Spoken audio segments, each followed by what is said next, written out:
every morning, no matter what. Even if I go to bed early or late, sometimes I stay late thinking, well, I'll sleep through it.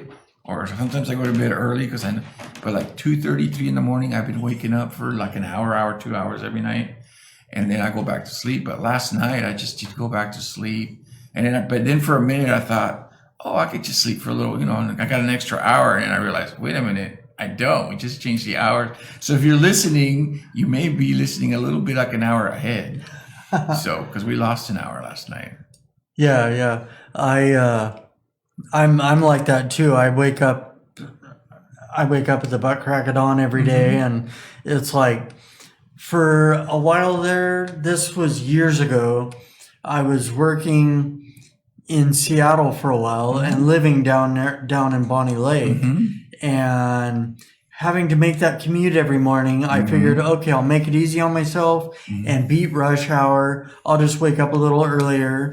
And so I was out of the house at like 4:30. And my best time ever was when I was working out of a warehouse up in Everett, making it up to the warehouse in North Everett. After I had stopped off at Starbucks, gotten my coffee, put sugar in it, stirred it and all that, went to the warehouse. I was there in 57 minutes. Wow. You know what? I'm there with you because I usually, like I said, I was working for Boeing and I was in IT. So it's not like I had one location. So my job a lot of times required to go to different. So I've done that commute, but mine was from Tacoma to Everett. So I understand. I know. And I had another little car that I just bought it for that commute. And I would spend 4 hours on that road in the morning and at nighttime. So I know the commute to Everett. I used to also had to go to Seattle or I-90 over there on Bellevue, and we had Long Acres. So we had a lot of the companies that were that I supported all over through the Sound. And so believe me, I know that commute. And then lately, like I said, I've been Bonnie Lake up there, and I kind of have a place up there, like a room to stay up there. So I know 410 quite well, especially when we had those fires last year. And we had to commute all the way around the. I had to. You got to go take the jogs.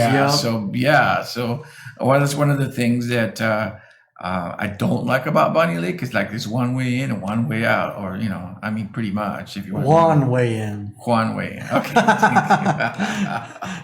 But no, I believe me, I understand. It's like those commutes, but well, good. I'm glad you're up there now. You're working up there. You don't have to commute as much, huh? Right. I was married and we were buying a house there in Bonnie Lake, and then got divorced and we sold the house, and after a couple of years I ended up living here in Tacoma, but I'm still working up there at Bonnie Lake. I know, it's the same way with me too. I'm now here in Tacoma. I'm here, actually, matter of fact, I'm here on the hilltop now. I used to be the last 25 years over the east side. And talking about that, I really got involved with the city. Tacoma is a beautiful city. It's the third largest city here.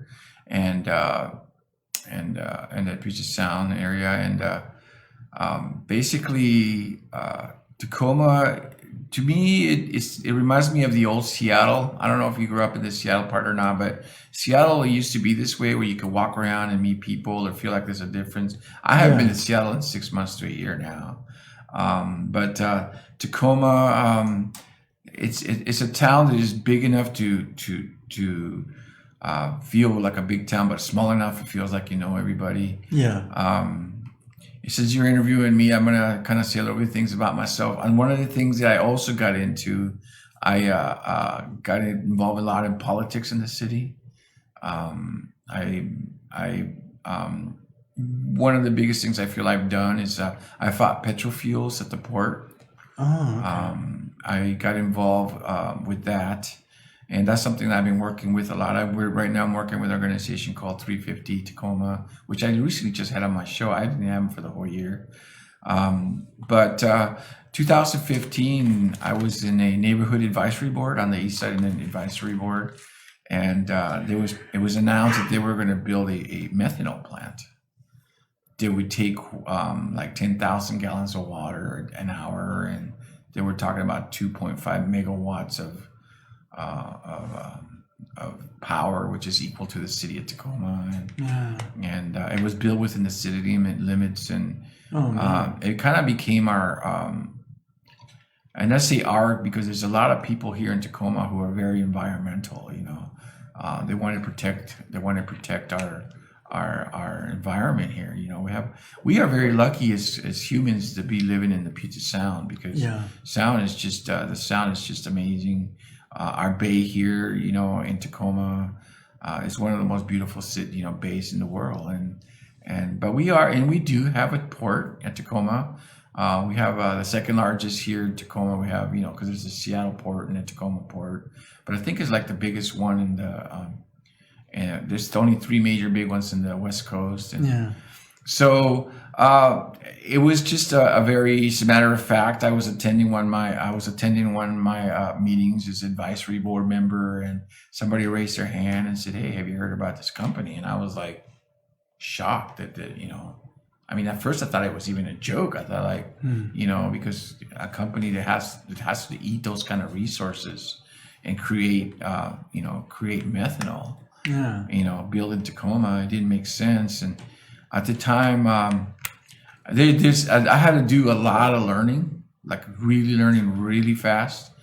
And I took the time to learn. But one of the things that happened, like I said, at that time, my life kind of went through a burnout, and I was kind of trying to discover what I was going to do next. And I decided to, I've always been a community person, and I decided to join the advisory board and try to make a difference in my local community. I did a lot of volunteering on the east side of Tacoma, but again, it was like a nightmare. It's like I remember that night. When I discovered the idea they were going to make that factory. I remember I wasn't able to sleep. I was scared that because I have heard about the liquefaction of natural gas, and I know the fracking involved, and I knew about it's a lot more explosive, but I couldn't believe that it was going to be created. The pollution, and then nothing against Asian people, but it was a China factory with a company bought locally so I could use it like a mask, and the outcome of all this production was mainly to support China. And I was, and like I said, it had nothing to do with that. It was more about us as a country producing this liquefaction with fracking, and we don't even get the benefit. It goes to another country. And then it became like a war about, we need jobs in Tacoma. And I believe everybody should have a livable wage job in Tacoma, but at what cost? One of the things that I live by as a person is that I believe that you should live by that everything you do is going to affect 7 generations, and that's kind of something that I've always, before this battle, that I've always believed, leave it. One of the things that I try to teach my children was, leave it better than you found it. Wherever you go, leave it better than you found it. And but that battle became a big part of my life. It consumed me. I ended up taking a whole year off to every day find a fact or find a ruling or talking. I lived literally at the city council talking to people about trying to change their minds. And we had the biggest political movement in Tacoma because of that action. What they were trying to do is kind of like rush it, like politically rush it, like put it under the carpet, we let people know, but they only put like a little in the newspaper. They put like a little article, and they're required to let people know, but they don't, not how they let. Also, you're supposed to. They created what they call like EIS, basically a spec that people can make comments, and that's how it works in the city. If any company comes to the city, they have to, if they're making a big enough wave, they have to have an EIS study, and people were supposed to make comments. Well, they only rented out like a high school gym. They expected only maybe 100 or 200 people to show up. But way back in 2015, where we filled up the whole convention center with 2,000 people. Oh, geez. Yeah. Holy and so it was quite the battle. It's quite the battle with the city. And there was a lot of political aspect, but there was a lot of environmental aspect, like on the pollution side if this thing ever got built. Yeah. And what happened was a group of people, grassroots, because nobody was paying us. It's just that we believed it should not exist. We put up we created a group, and I say we because I was part of the first 8 core people, and basically we created a movement. From the grassroots down, we created a movement about stopping this thing, and we were afraid, and when you deal with a country like China, we were afraid we were going to get targeted, and a lot of it was hush hush, but we also we made enough noise where the issue in itself became a front runner issue for the city, where people were talking about it. It was people's minds. Companies were actually taking the time to notice what we were saying. So like we almost had a say so. In the end, the company claimed that it was because of pollution that they couldn't build. Isn't that funny? Ironically, they're like, "Oh, we're leaving because of pollution," when we were afraid they were going to be one of the biggest polluters in the Sound. Yeah.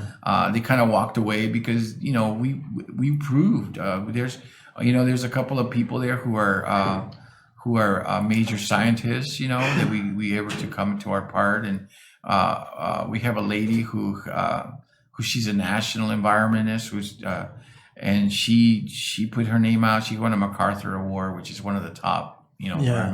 So we had the people power, we had the facts, and they left. But also while we were doing that, there was another battle brewing with liquefaction of natural gas. And right now we do have that in the port. And unfortunately, it's thought of as a bridge gap kind of a fuel. It's not. I don't want to be hypocritical. I mean, I drive a car. I buy things made out of plastic, and I'm not saying it's ever going to be totally fuel free right away. At least probably in my lifetime. But I'm hoping the next generations learn from the mistakes we made. Right now it's all about profits and jobs, and making it big, and then we're burning fuel. But I have a feeling that as a society, we could one day rely on, I say, green jobs or not, like, in other words, there's so many technology that we still is going to need to be creative, where it doesn't rely on burning CO2, fossil fuels, and I want Tacoma to have jobs. So anyway, like I said, it's just kind of a snowball. So I met, through that process, I met a lot of people in this town, because you literally had to knock on everybody's door to kind of get that knowledge out, because our job was not to stop it. Our job was to teach people, like let people make a decision here. Yeah. Anyways, and so it was a big part of my life, Right on. Mm-hmm. Okay. I had, going way back, I had another question. Okay. Going way back on your Facebook profile. Mm-hmm. Oh, okay. I noticed on there that it says you attended Green River Community College. Yes, I did. And I was just wondering, what did you study? Well, you got to remember, I'm a little older. As a matter of fact, this year I'm 1 more year older. But I remember when I started way back in computing, that's when we have like the 8088s and things were coming in. And I was a very interested guy in computing. But I've always, like I said, leaned to the creative side. Yeah. I go all the way back where the only way you can make drawings was a pixel at a time. Mm. So when the world of multimedia and CDs were coming, and graphics were coming, I was all in. I was like, you know what? This is what I'm going to. I imagined myself, owning a graphic companies and what we see today. A lot of us are this telephone is like 20 more times powerful than the best computer I ever had. Oh, trust me. I remember working on when I was in 2nd through 5th grade up at View Ridge Elementary in Everett. Yeah. When I was a kid and we lived up there. Mm-hmm. Yeah, trust me. I remember playing Oregon Trail on the Apple IIe's. Apple IIe's. I remember I started with a Commodore 64. So anyways, life happened. I was working. I was doing a lot of warehouse things. And and being young, and I worked for my dad, did a lot of traveling, but I ended up moving back to the Puget Sound, and I